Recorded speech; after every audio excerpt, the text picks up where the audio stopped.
French revolution एक ऐसा revolution जिसके बाद पूरे वर्ल्ड में जो है चीजें एक अलग रूप से देखे जाने लगी और नेशनलिज्म की फीलिंग जो है वो धीरे धीरे राइज कर रही थी। तो चलो समझते हैं कि कैसे शुरुआत होती है इस फ्रेंच रेवोल्यूशन की। हो क्या रहा था, फ्रांस में चीजें जो है वो डिवाइडेड थी 3 एस्टेट के अंदर, जिसमें नंबर 1 पे थे क्लर्जी जो कि फर्स्ट एस्टेट के लोग माने जाते थे, जो चर्च से बिलोंग करते थे। Then we have second estate यानी कि नोबिलिटी, जो कि टॉप गवर्नमेंट जॉब्स देकर बैठे थे और प्रिविलेज जो है वो एंजॉय करते थे, यानी कि बचपन से ही उनको चांदी का सोने का चम्मच मिला था। And then the third estate जिसमें 97% ऑफ पॉपुलेशन सिर्फ पीजेंट थी, उसमें आपके वर्कर्स थे, मिडिल क्लास थी। प्रॉब्लम जब होती है जब इन दोनों के साथ जो है हर एक तरीके का प्रिविलेज, सारी इंजॉयमेंट, हर एक बेस्ट चीज जो है वो इन दोनों को मिल रही होती है और थर्ड एस्टेट से किसी तरीके की कोई भी बात नहीं की जाती है। फाइनली समय आता है फ्रांस में एक ऐसे टाइम का जब उनका पर्स यानी कि हम बोल सकते हैं कि उसकी जो वेल्थ थी वो कंप्लीटली एम्प्टी हो जाती है, क्योंकि सारा का सारा एक्सपेंस जो है वो वॉर्स में चला जाता है। कहीं रॉयल जो है किसी को लोन दे देते हैं, दूसरा जो हमारी रॉयल जो हमारी फैमिली थी उसके प्रिविलेज संभालने के लिए जो है सब कुछ पैसा चला जाता है, क्योंकि उन्हें तो सारी चीजें टॉप नॉच चाहिए, कुछ भी कम नहीं दे सकते, कॉम्प्रोमाइज तो करेंगे नहीं। कॉम्प्रोमाइज कौन करेगा? वो थर्ड एस्टेट के लोग करेंगे, जिन्होंने जो बेचारे पीजेंट्स हैं और मिडिल क्लास है। ठीक है, अब समय आता है एक नए एज का जहां पर एक नई एस्टेट, एक नई पॉपुलेशन हम बोल सकते हैं जन्म लेती है और वो होती है मिडिल क्लास, जो कि अब पढ़ना शुरू करती है और धीरे धीरे जैसे ही वो एजुकेशन लेना शुरू करते हैं तो उन्हें समझ में आता है कि उनके साथ कितना ज्यादा गलत हो रहा है।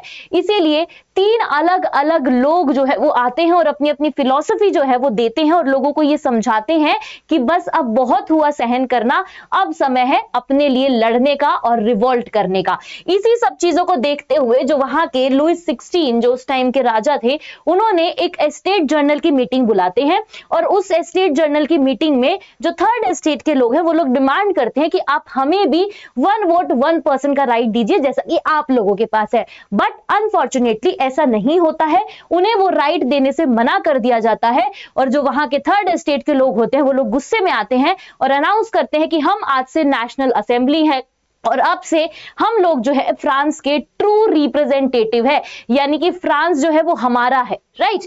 और इसी के बाद चीजें जो है वो बिगड़ती चली जाती है। वही सारा ग्रुप जो कि स्टेट असेंबली की मीटिंग में अपने आप को नेशनल असेंबली जो है अनाउंस करता है, वही सारा ग्रुप जो है जाकर एक टेनिस हॉल पर इकट्ठा हो जाता है और एक बहुत बड़ी स्टेटमेंट देता है that not to separate until the constitution of kingdom is established, कि जब तक हम कॉन्स्टिट्यूशन नहीं बना देते हैं, हर किसी का राइट उसे नहीं दे देते हैं, जब तक हम लोग अलग नहीं होंगे। और यही सब चलते चलते फाइनली दिन आ जाता है the official date of French revolution 14 July 1789, जिसमें लोग एक बेस्टाइल यानी कि एक हम बोल सकते हैं कि जेल के बाहर जाकर जो है हंगामा, लड़ाई सब कुछ शुरू कर देते हैं। जितने हथियार उनके पास होते हैं, जो पॉसिबल चीज उनके पास होती है, उस चीज से लड़ाई जो है, एक तरीके का रिवॉल्ट जो है वो शुरू हो जाता है। वहां पे लोगों को जो है छोड़ दिया जाता है और धीरे धीरे ये जो लड़ाई है, ये जो रेवोल्यूशन है बढ़ता चला जाता है और फाइनली एक डिक्लेरेशन निकाला जाता है जिसमें मेंस के राइट की बात की जाती है। अब तुम देख रहे हो विमेन अभी भी कहीं नहीं है, मेन के राइट की बात की जाती है और जिसमें बोला जाता है कि भाई इक्वालिटी दो एक तो सबको, ठीक है, देन लिबर्टी चाहिए और जस्टिस चाहिए, हर एक चीज के लिए जो है बोला जाता है, लेकिन सिर्फ मेन के लिए। ये चीज आपको याद रखनी है, एग्जाम में पूछी जाती है, ठीक है। तो जितनी भी पुरानी चीजें चल रही थी, पुरानी चीजों में क्या क्या था? पुरानी चीजों में एक तो चल रहा था कि भाई ये फ्यूडलिज्म जो है उसको अबॉलिश किया गया, जो चर्च हर बात पर लैंड सीज कर लेता था बिना किसी मतलब के, उसको बंद किया गया और टैक्सेस को इक्वल किया गया। क्यों भाई? हमेशा थर्ड एस्टेट के लोग ही क्यों टैक्स भरे? गरीब भी वही, मेहनत भी वही करे और टैक्स भी आप उसी से लो। और प्रिविलेज कौन एंजॉय करे? द वन एंड ओनली आपके जो फर्स्ट क्लास और सेकेंड एस्टेट के लोग थे, ठीक है। चलिए, तो ये सारी चीजों को अबॉलिश किया जाता है और फाइनली बॉर्न हो जाता है रिपब्लिक नेशन, यानी कि फ्रांस अब मोनार्की नहीं रहा है, फ्रांस जो है वो अब रिपब्लिक बन गया है, ठीक है। होता क्या है ये देखिए, आउटकम निकल के आते हैं कि फ्रांस अपने आप को रिपब्लिक डिक्लेयर करता है और फाइनली द किंग लुइस 16 को जो है फांसी दे दी जाती है। तो भाई 16 की कहानी तो यहाँ पर खत्म हो गई। अब आगे क्या होगा, चीजें कैसे खराब होती है। फिर से एक समय आता है बीच में 1 साल के लिए, जिसको द रेन ऑफ टेरर बोलते हैं। वेरी वेरी इंपॉर्टेंट, यहां से क्वेश्चन बन ही सकता है। इसके जो लीडर होते हैं रॉबस्पियर, ये क्या करते हैं, इन्होंने एक कमेटी बनाई है और ये अनाउंस करते हैं कि हमारे जितने भी एनिमीज है हमें उन सब से अपने आप को प्रोटेक्ट रखना है। तो जो भी मेरे खिलाफ बात करेगा, यानी कि मेरे अगेंस्ट जिसने भी बात की, उसको क्या कर दिया जाएगा, उसको फांसी दे दी जाएगी। और फाइनली ये होता है, इसी चीज के चलते उसने बहुत सारे लोगों को जो है फांसी पे उतारा जाता है और इन चीजों को धीरे धीरे खत्म किया जाता है। उसका टाइम पीरियड यहाँ ओवर हो जाता है और समय आता है अब विमेन की, कि भाई आपने सब चीजों की राइट्स की बात की, आपने हर तरीके से रिपब्लिक अनाउंस कर दिया, आपने रिवोल्ट किया, सब किया, बट विमेन के राइट्स की बात कहां है। इसीलिए विमेन अपने लिए खुद उतरती है मैदान में और लड़ने की बात करती हैं और बोलती हैं कि भाई हमें भी अपनी डिमांड्स चाहिए। उन्होंने अपनी पॉलिटिकल पार्टीज बनानी शुरू की, उन्होंने अपनी ऐसी जो है हम बोल सकते हैं कि फॉर्म्स बनाने शुरू किए जिसमें वो अपनी डिबेट कर सके और अपने हक की डिमांड कर सके। लेकिन जैसे ही वो अपनी डिमांड करती है कि उन्हें भी राइट टू वोट चाहिए, उन्हें भी ऑफिस में एक अच्छी खासी पोजीशन चाहिए, है ना, उन्हें भी चाहिए कि वो पढ़ सके और अपना जो है उनके पास इक्वल इनहेरिटेंस का क्या हो, एक राइट हो। लेकिन इन सारी डिमांड्स को जो है जो नई बनी रिपब्लिक सरकार थी उसने पूरी तरीके से यहां पर रिजेक्ट कर दिया है। इससे हमें यह समझ में आता है कि विमेन के राइट की अगर हम बात करें तो कभी भी नहीं देखने को मिली, चाहे इंडिया हो चाहे बाहर हो। ठीक है, ये सब चीजें चल रही होती है, फ्रांस अपने आप को रिपब्लिक डिक्लेयर कर देता है, चीजें बहुत सॉर्टेड चल रही है, कॉन्स्टिट्यूशन भी बन जाता है।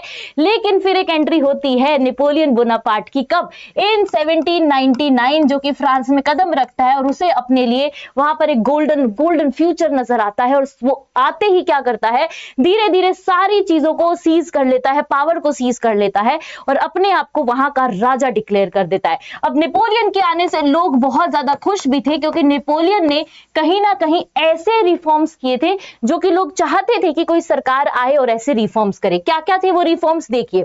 सबसे पहले तो उसने क्या किया, पॉलिटिकल ट्रांसफॉर्मेशन हो गया, है ना, हमने जो है मोनार्की को अबॉलिश करके जो है हमने कंप्लीटली रिपब्लिक अनाउंस किया। ठीक है, आइडियोलॉजिकल जो थी वो धीरे धीरे शिफ्ट होने लगी, पॉपुलर होने लगी, डेमोक्रेसी की आइडियाज। हमारे इंडिया में कहां से आया ये आइडिया, फ्रांस रेवोल्यूशन का एक बहुत बड़ा रोल प्ले होता है हमारे इंडियन स्ट्रगल में।